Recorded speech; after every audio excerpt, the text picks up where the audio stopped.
Welcome to you Around the Peninsula. I'm Senior Airman Devin Notstein. The United States Navy is displaying a new capability designed to deal with the possible threats in the Pacific. Army Sergeant Frank Sanchez travels to the Naval Operations Base in Pusan to tell us more.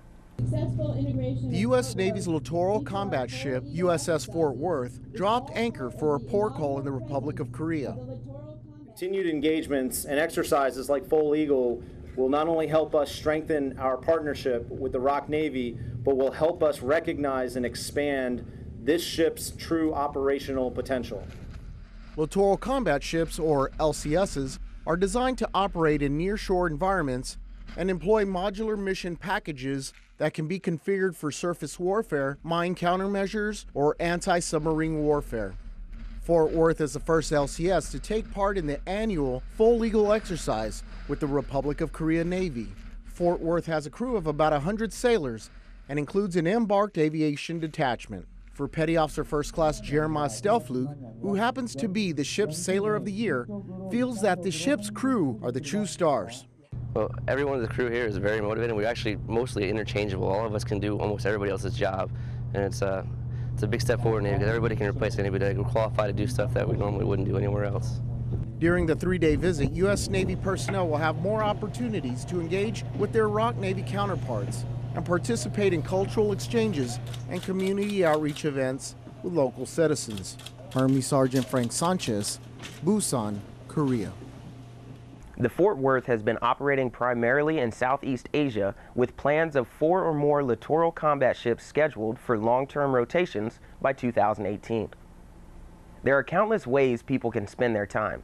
Senior Airman Nick Dostis brings us into the world of one airman who creates entire realities from scratch.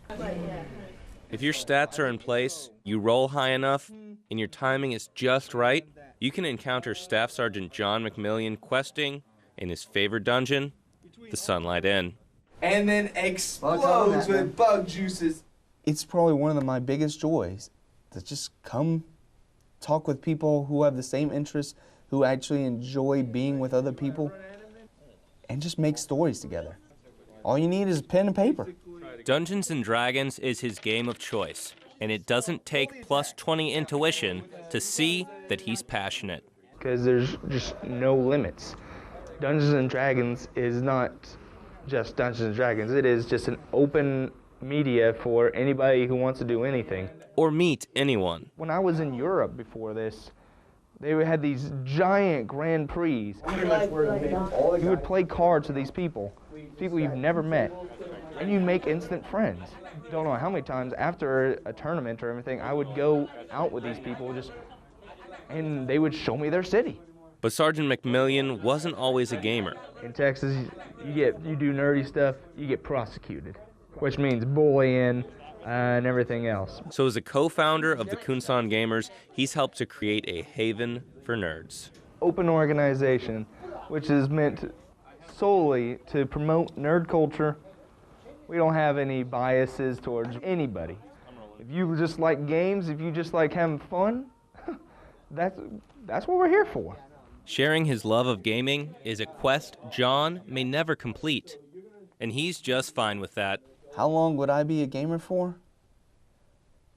Forever. Senior Airman Nick Dostis, Kunsan Air Base, Korea.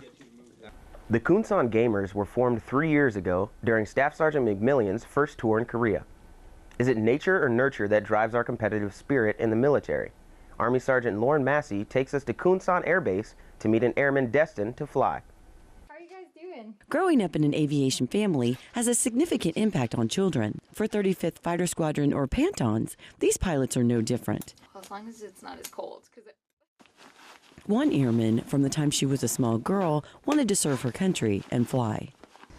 I grew up kind of surrounded by aviation my entire life. I would say that I probably grew up with the blood to fly, just because people in my family, close friends and everything, did a lot of flying, so I had a lot of exposure to it. So that was initially why I wanted to fly. Getting to fly F-16s is very competitive, and she knows she did not get here alone. There's a larger community of female fighter pilots nowadays, and it's awesome. It's a community within itself, basically.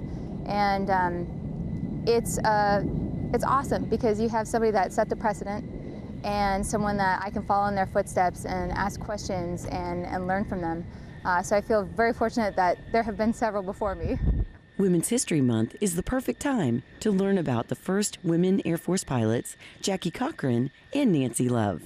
I think what's coolest about their stories is they pursued aviation their entire life, and even though they were shut down at different avenues of joining the services, so it was just awesome to see that they really ended up intertwining women in aviation, and especially military aviation, with the WASPs and the WAFs and the other female service pilots, which is just an incredible part of our history. Carrying on the Panton's Push It Up motto, Lieutenant Kotnick continues the rich tradition of women aviators as she defends the base.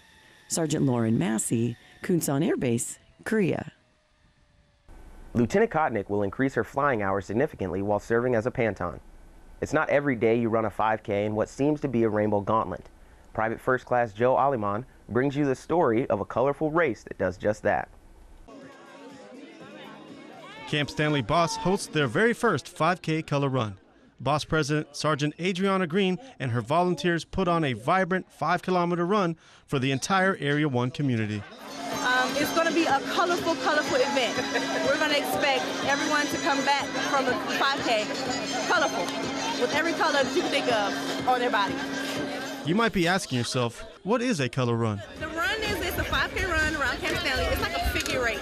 And there's little stations set up around the camp where they're going to throw color at you, and you're going to get bounced with color. Sergeant Green shares her excitement and tells us more about how fun and different this 5K is. It's a color run. We have animals, we have pets, we have kids, we have family members, we have everybody here for this run.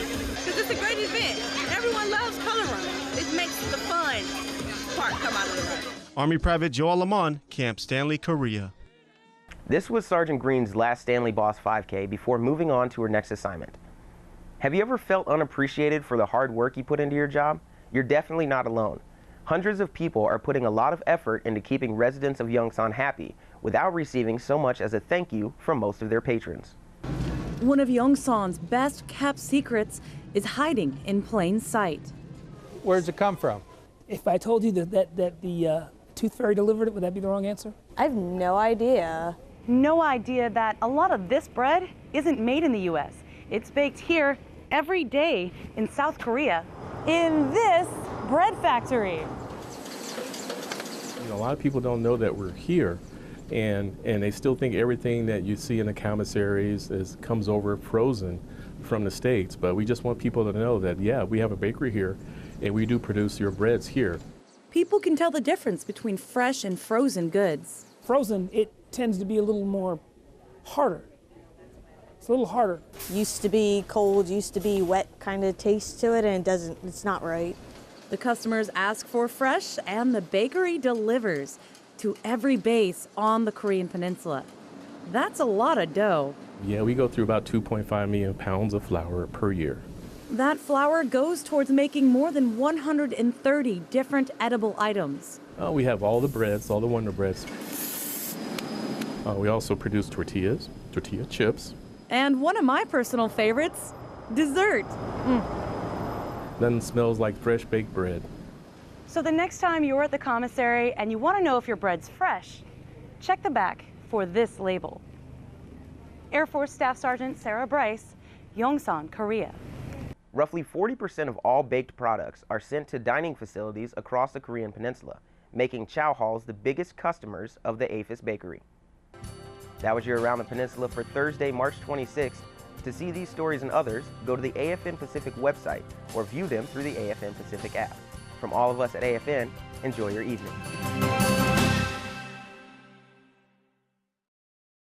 Huangsa, or yellow dust, is a seasonal event that affects most of East Asia sporadically during the springtime months. Should the levels be moderate or high, stay indoors if possible and keep windows and doors closed.